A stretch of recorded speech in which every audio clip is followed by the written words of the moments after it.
Good afternoon, everyone. Here Hemlata ma'am is once again with today's lecture. Students, last lecture we have discussed about some questions of the second chapter from your Flamingo book, and the chapter name is Last Spring. So we have discussed about first 13 questions. Now I am going to continue same these questions. So let us start from question number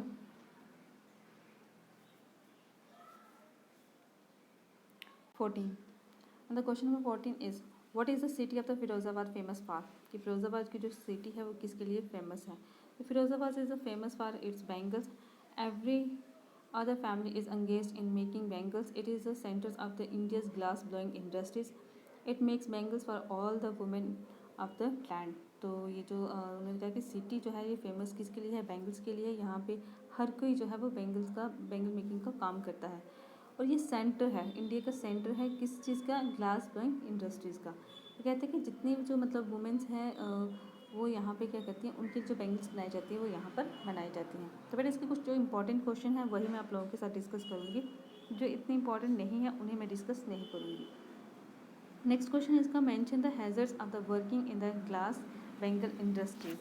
तो glass bangle industries में जो भी hazard था उसके बारे में बताना है. तो जहाँ क्वेश्चन आपको इस तरह से पूछा जा सकता है कि describe the plights of the bangle worker of Firozabad. तो ये काफ़ी इंपॉर्टेंट क्वेश्चन है क्योंकि जो हालत थी वो बतानी है. तो कहते हैं कि workers in the glass bangle industries have to work in very high temperatures. They work in dingy cell without air and light. तो कहते हैं कि जहाँ पे जो वर्कर काम करते थे उनको काफ़ी हाई टेम्परेचर में काम करना पड़ता था. और वो जो डिंगी सेल जिसमें वो बनाते थे, पिघलाते थे उस ग्लास को, तो कहता है वहाँ पे क्या होती थी, कोई लाइट नहीं होती थी, वहाँ पे एयर नहीं होती थी. तो बिना लाइट और बिना एयर के वो काम करते थे. तो don't get any day light. उन्हें कभी भी डे लाइट जो है वो नहीं दिखी थी, नहीं मिली मतलब. Thus they lose the brightness of their eyes. इसलिए उनकी जो आँखों की रोशनी होती थी, आइज़, ठीक है, आई साइट जो थी उनकी वीक हो जाती थी. कहते the powders from the polishing of the bangle also blind them. और जो पाउडर वहाँ से निकलता था, जब वो पॉलिश करते थे बैंगल्स को पॉलिश करते थे, तो जो पाउडर होता था वो उनकी आंखों में जब जाता था तो उसकी वजह से वो ब्लाइंड हो जाते थे. नेक्स्ट क्वेश्चन है इसका,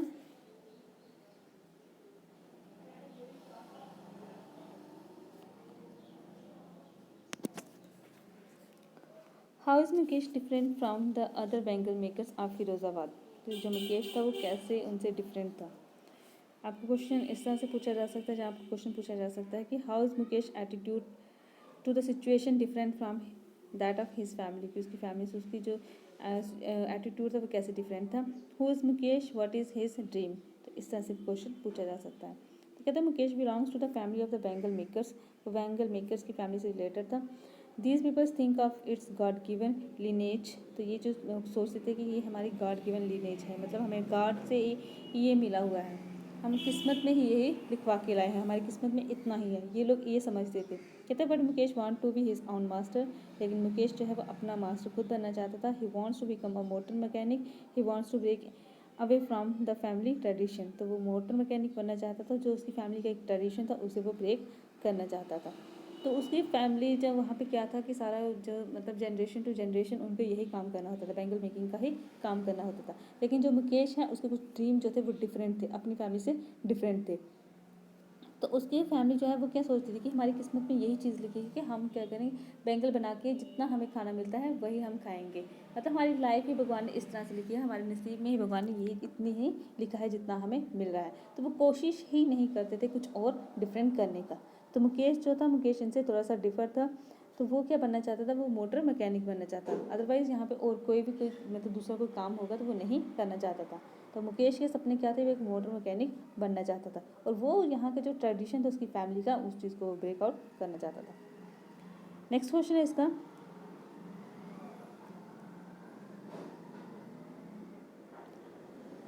how in your opinion can Mukesh realise his dream. तो कहते हैं आपकी ओपिनियन में मुकेश जो है अपने जो ड्रीम है उसको कैसे रियलाइज़ करेगा. तो कहते हैं Mukesh wants to be a motor mechanic. जो मुकेश है वो मोटर मैकेनिक बनना चाहता था. He can realise his dream through hard work. वो हार्डवर्क के थ्रू अपना जो ड्रीम है उसको कंप्लीट करना चाहता था, डिटर्मिनेशन के थ्रू करना चाहता था. He also go to the garage and learn. वो गैरेज जाना चाहता था और वहाँ से वो ड्राइविंग जो है उसको लर्न करना चाहता था। The garage is a long way from his home, तो गैरेज जो है वो उसके घर से काफ़ी दूर था। But he says he will walk all that distance to realise his dream, लेकिन उसके सपने क्या दूर, वो क्या कहता था, कहता कि बेशक मेरे घर से ये काफ़ी ज़्यादा दूर है, गैरेज काफ़ी दूर है, लेकिन वो वहाँ बाय फुट जाएगा, ठीक है, पैदल जाएगा, और वो ड्राइविंग जो है वो वहाँ से सीखेगा और अपने ड्रीम को वो फुलफिल करेगा। नेक्स्ट क्वेश्चन है इसका, why forces conspires to keep the workers in bangle industries of Firozabad in poverty, तो कहते हैं कि व्हाट फोर्सेस, कौन सी फोर्सेस थी जो इनको यहाँ पे अंगेज रखती थी, जो इनको और कोई काम नहीं करना देती थी, ये जो वर्कर्स यहाँ पे फिरोजाबाद में काम करते थे बेंगल इंडस्ट्रीज में, और पॉवर्टी में रहने के लिए इनको कौन मजबूर करता था।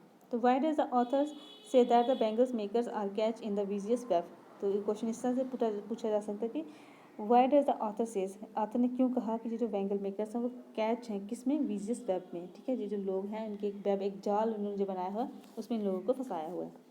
तो कौन लोग थे वो, कौन थे ये जो काम करते थे, कहते थे यार द साहूकार, middleman, policeman, bureaucrats and politicians, all these forms a vicious circle, तो इन सभी ने एक सर्कल, विशियस सर्कल बनाया हुआ था, मिडलमैन हो गए, पुलिसमैन हो गए, साहूकार हो गए। तो कहते हैं कि poor bangles make have been trapped in it for generation, तो कहते हैं जो पुअर लोग थे, बेंगल मेकर्स लोग थे, इनकी जाल में फंस जाते थे, ये इन लोगों को फंसाते थे, तो ये पुअर लोग जो थे वो फंस जाते थे, जनरेशन टू जनरेशन यहाँ पे वो काम करते थे। Now they have come to accept it's as something natural, और इन्होंने इस चीज़ को क्या बना लिया हुआ था, एक नेचुरल बना लिया हुआ था, ठीक है, कि जैसे हमारी ये क्या है, एक किस्मत ही हमारी ऐसी है। नेक्स्ट क्वेश्चन इसका,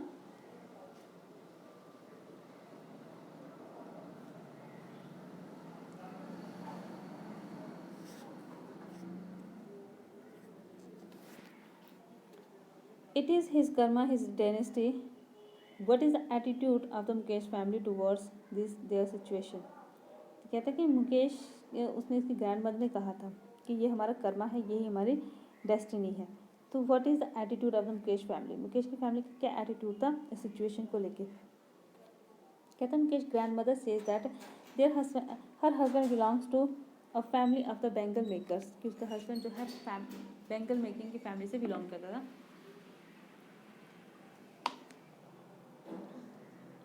she calls it a god given lineage, तो वो उसको गॉड गिवन लीनेज मानती थी कि भगवान ने हमारी किस्मत में मतलब इतना ही दिखाया, जितना कहते it could not be broken, ये कभी ब्रोकन नहीं हो सकता। हर husband went blind with the dust from polishing of bangles, she calls it his karma, तो कहते उसके जो हस्बैंड है उसकी जो डेथ हुई थी, मतलब वो ब्लाइंड हो गए थे, उनके हस्बैंड ब्लाइंड हो गए थे, और किसके साथ ब्लाइंड हुए थे, जो डस्ट निकलती थी जब वो पॉलिश करते थे बेंगल्स को, जो डस्ट निकलती थी, तो उस डस्ट से इसके जो हस्बैंड है उनकी आंखें भी चली गई थी, वो ब्लाइंड हो गए थे। तो वो कहती है ये हमारे क्या हैं, कर्म है, ठीक है, उसके कर्म थे कि वो क्या हो गए थे, ब्लाइंड हो गए थे। नेक्स्ट क्वेश्चन है, ये काफ़ी इंपॉर्टेंट क्वेश्चन है कि what does the title last spring convey, तो ये जो टाइटल है ये क्या कन्वे कर रहा है, लास्ट स्प्रिंग जो है ये क्या कन्वे कर रहा है। कहते हैं स्प्रिंग, स्प्रिंग सिम्बलाइज हैप्पीनेस, जो स्प्रिंग होता है वो किस चीज़ को सिम्बलाइज करता है, वो सिम्बलाइज करता है हैप्पीनेस को। But the children living in slum have to work in miserable condition, लेकिन ये जो बच्चे यहाँ पे स्लम एरिया में रहते थे इनको एक मिजरेबल कंडीशन में काम करना पड़ता था। There is the hardly any joy left in their life, कहते हैं कि अब उनकी लाइफ में कोई जॉय, कोई खुशी जो है वो नहीं बची हुई थी।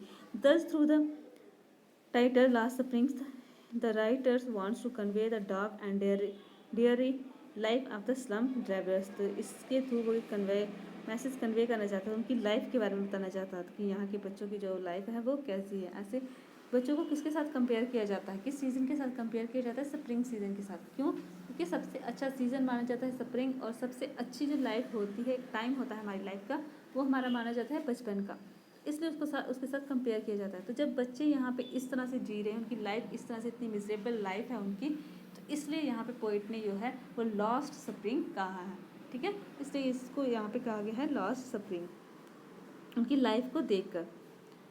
तो नेक्स्ट क्वेश्चन है इसका, how bad were the living conditions in which Mukesh and his family survive, कहते हैं कि जिस फैमिली में मुकेश और उसकी फैमिली रहती थी वो वहाँ की कंडीशन कैसी थी, लिविंग कंडीशन कैसी थी, कितनी वो बुरी थी।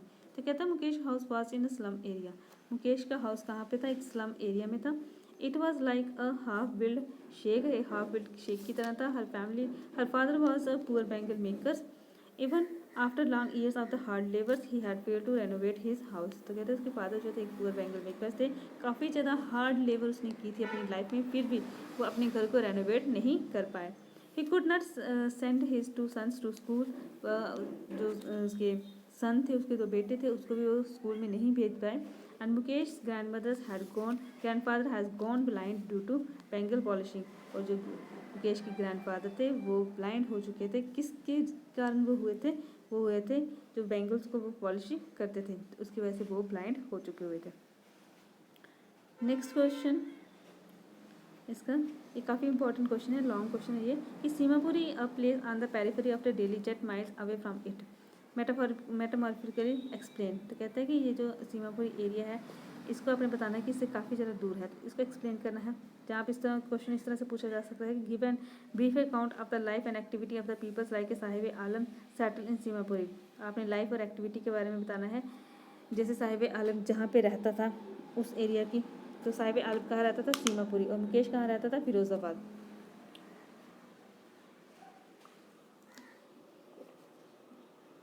कहता for the childrens it is wrapped in wonder, for the elders it is a means of survival. What kind of the life do the rag pickers of the Seemapuri lead. तो यहाँ question आपको इस तरह से पूछा जा सकता है कि जो बच्चों के लिए ये क्या था, जो गार्बेज हीप था, गार्बेज डंप जो वहाँ पे लगा हुआ था, तो बच्चों के लिए क्या था? ये रैप इन वंडर, ठीक है। इसमें कुछ ना कुछ अलग जो चीज़ें थी उनके लिए ये था, कुछ ना कुछ उनको मिलता था। और एल्डर्स के लिए ये एक मीन्स ऑफ सर्वाइवल था। तो कहता है कि उनकी किस तरह की उनकी लाइफ थी, रैग पिकर जो सीमापुरी में रहते थे तो उनकी लाइफ कैसी थी। इस तरह से बेटा ये क्वेश्चन आपको पूछा जा सकता है, तो आपने आंसर एक ही देना। आंसर इसका कि Seemapuri is a slum area, about 10,000 rag pickers live here. They live in structures of mud. They have roof of the tin and tarpaulin. देखो आपको कहता है कि ये जो सीमापुर था एक स्लम एरिया था, यहाँ पे 10,000 जो है रैग पिकर्स रहते थे। ये जो घर थे ये किसके बने हुए थे? मड के बने हुए थे। इनकी रूफ जो थे टीन के थे या टैरोप्लिन के थे। यहाँ पे कोई सैबेज, देयर इज़ नो सैबेज ड्रेनेज और रनिंग वाटर, कोई रनिंग वाटर नहीं था, कोई सैबेज यहाँ पे नहीं था, ठीक है, कोई ड्रेनेज यहाँ पे नहीं थी। Those who were live here came from Bangladesh in 1971। और जो यहाँ पे रहते थे वो कहाँ से आए थे? बांग्लादेश से आए थे 1971 में। They have no identity or permit, उनके पास कोई आइडेंटिटी कोई परमिट नहीं था। But they have ration card, लेकिन उनके पास राशन कार्ड था।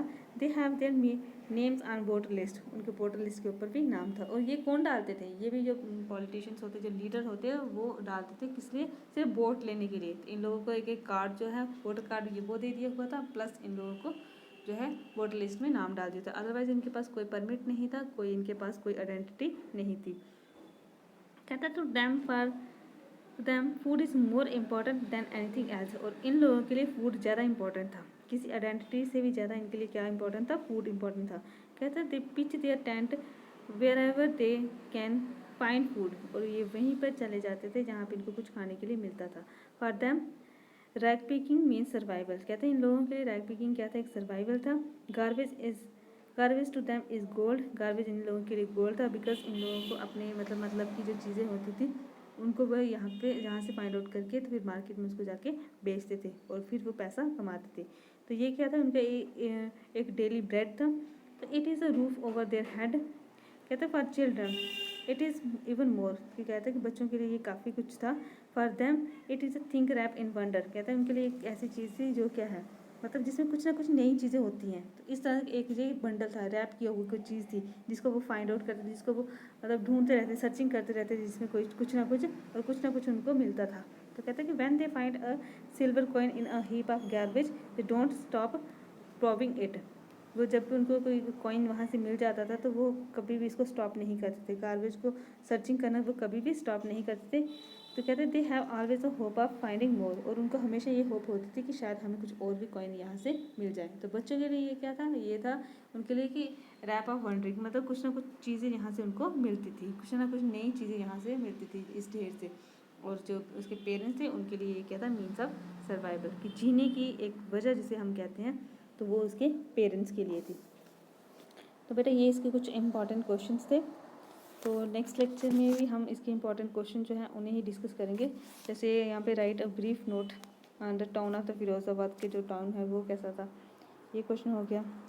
इसी से जो रिलेटेड लॉन्ग क्वेश्चन मतलब हम इसके करेंगे। और जो भी इम्पोर्टेंट क्वेश्चन इसके होंगे वो हम करेंगे इसके इस चैप्टर के। तो बच्चे thank you for listening and watching and have a nice day.